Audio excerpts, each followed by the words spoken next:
చేనేత కార్మికుల రుణమాఫీ కోసం 33 కోట్లకు పరిపాలన అనుమతులిచ్చింది సర్కార్. ఈ రుణమాఫీతో 5,691 మంది చేనేత కార్మికులకు లబ్ధి జరుగుతుందన్నారు మంత్రి తుమ్మల. జిల్లాల వారీగా లబ్ధిదారుల్ని ఎంపిక చేస్తామన్నారు.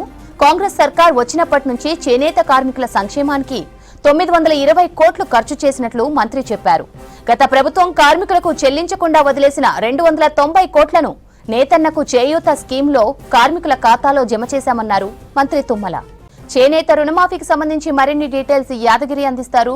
యాదగిరి, చేనేత రుణమాఫీతో ఎంతమందికి లబ్ధి చేకూరనుంది? శ్రవంతి, 2 రోజుల క్రితమే ఈ చేనేత కార్మికులకు సంబంధించినటువంటి రుణమాఫీ ఏదైతే ఉందో దానికి సంబంధించినటువంటి అనుమతులు ఇస్తూ దీనికి సంబంధించినటువంటి క్లియరెన్స్ ప్రభుత్వం ఇచ్చింది.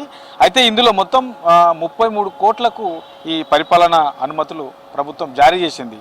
అంటే ఈ 33 కోట్లతోని చేనేత కార్మికులకు సంబంధించినటువంటి ఈ రుణాలు ఏవైతే ఉన్నాయో దానికి సంబంధించి మొత్తం 5,691 మంది కార్మికులకు లబ్ధి చేకూరనుంది. అయితే ఇందులో ₹1,00,000 చేనేత కార్మికులకు సంబంధించి, ఆ చేనేత వస్త్రాలకు సంబంధించి, ఆ ఉత్పత్తులకు సంబంధించి ఎవరైతే ఆయా బ్యాంకులలో రుణాలు తీసుకున్నారో ఆ రుణాలు తీసుకున్న దాంట్లో అర్హులైనటువంటి వాళ్ళు ఇందులో 5,691 మంది చేనేత కార్మికులు ఉన్నారు. సో ఈ 5,691 మందికి కూడా ఈ 33 కోట్లతోని లబ్ధి చేకూరనుంది. అయితే ఇందులో రాష్ట్ర వ్యాప్తంగా కూడా అన్ని జిల్లాల్లో కూడా ఈ చేనేత కార్మికులకు సంబంధించి ఈ రుణాలు తీసుకున్న వాళ్ళు అర్హులు ఏదైతే ప్రభుత్వ నిబంధనలు ఉన్నాయో ఆ నిబంధనల ప్రకారం ఎవరెవరు అర్హులు ఉన్నారు అనే దాని మీద ప్రభుత్వం ఇప్పటికే దీని మీద ఆల్రెడీ ఈ ఎంక్వైరీ కూడా పెట్టింది. అయితే ఇందులో 2017 ఏప్రిల్ 1 నుంచి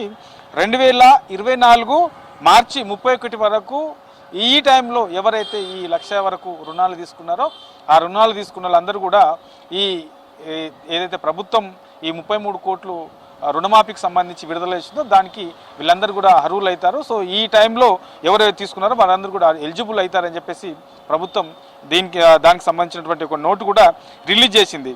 అయితే ఇందులో ఇప్పటి వరకు కూడా చేనేత కార్మికులకు సంబంధించినటువంటి అంశాలలో ప్రభుత్వం ముందుండి వాళ్ళకి సంబంధించినటువంటి అంశాలలో ప్రత్యేక దృష్టి పెట్టడము, వాళ్ళకి ఏమి కావాలి అనే దాని మీద వాళ్ళకి కావాల్సినటువంటి సౌకర్యాలు కూడా కల్పిస్తూ ప్రభుత్వం ముందుకెళ్తున్నది. ఇప్పటి వరకు ఏదైతే ఈ కాంగ్రెస్ ప్రభుత్వం అధికారంలోకి వచ్చిన తర్వాత చేనేత కార్మికులకు సంబంధించినటువంటి దాంట్లో దాదాపు ఈ 920 కోట్ల వరకు ఇప్పటి వరకు కూడా చేనేత కార్మికుల కోసం ప్రభుత్వం ఖర్చు చేసింది, వాళ్ళ ఖాతాలో జమ చేసింది. వాళ్ళకి సంబంధించినటువంటి అంశాలలో 920 కోట్లు ఇప్పటి వరకు ఖర్చు ఇచ్చింది. అయితే ఇందులో గత ప్రభుత్వము వదిలేసినటువంటి ఈ చేనేత కార్మికులకు సంబంధించినటువంటి చేనేత ఏదైతే చేయూత పథకం ఉందో దానికి సంబంధించి గత ప్రభుత్వ హయాంలోనే పెండింగ్లో ఉన్నాయి.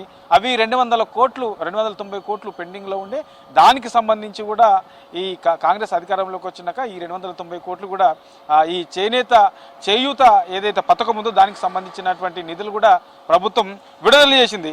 ఇట్లా అన్ని రకాలుగా కూడా ఇందులో దీంట్లో చేనేత అభయాస్తం సంబంధించినటువంటి పథకానికి సంబంధించి 193 కోట్లు ఉన్నాయి. వాటిని కూడా ప్రభుత్వం విడుదల చేసింది. తర్వాత వీటితో పాటు ఇందిరా మహిళా శక్తి చీరల పథకం ద్వారా సిరిసిల్లలోని 16,000 ఏదైతే మగ్గాలకు సంబంధించినటువంటి పనులు ఉంటాయో దానికి సంబంధించి ఈ 16,000 మగ్గాలకు సంబంధించినటువంటి చేయూతకు సంబంధించినటువంటి పని కల్పించడం కూడా ఈ చేనేత కార్మికులకు అప్పచెప్పారు. ఇట్లా చేనేతనికి సంబంధించి ఏ ప్రభుత్వ తరపు నుంచి ఏమేమైతే చేయాల్సి ఉన్నాయో వాటికి సంబంధించినటువంటి అన్నిటిని కూడా ప్రభుత్వం చేస్తూ వస్తుంది. వాళ్ళకు ఏదైతే ఎన్నికల టైంలో ఇచ్చినటువంటి హామీ, తర్వాత వాళ్ళు తీసుకున్నటువంటి రుణమాఫీకి సంబంధించి లక్షలోపు రుణాలు తీసుకున్న వాళ్లకు రుణమాఫీ చేయడము, తర్వాత ఈ చేనేత చేయూత పథకానికి సంబంధించినటువంటి ఏదైతే దానికి ఆ స్కీమ్ కింద విడుదల చేసినటువంటి నిధులు వాటిని విడుదల చేయడం, ఇట్లా అన్ని రకాల కూడా చేనేతలకు ఆదుకుంటూ వాళ్ళ చేనేత కార్మికులను మరింత అభివృద్ధి పథంలో ముందుకు తీసుకెళ్లమనే ప్రధాన లక్ష్యంగా కాంగ్రెస్ ప్రభుత్వం పోతుంది. అందులో భాగంగానే ఈ చేనేత కార్మికులకు అన్ని రకాలు కూడా అభివృద్ధి పరుస్తూ ఈ పథకాలకు సంబంధించినటువంటి పెండింగ్ అమౌంట్ ఏదిందో వాటితో పాటు కాంగ్రెస్ ప్రభుత్వం విడుదల చేసినటువంటి నిధులను కూడా విడుదల చేస్తూ వాళ్ళకు కావాల్సినటువంటి అన్ని సౌకర్యాలను కల్పిస్తూ ప్రభుత్వం ముందుకెళ్తుందని చెప్పొచ్చు.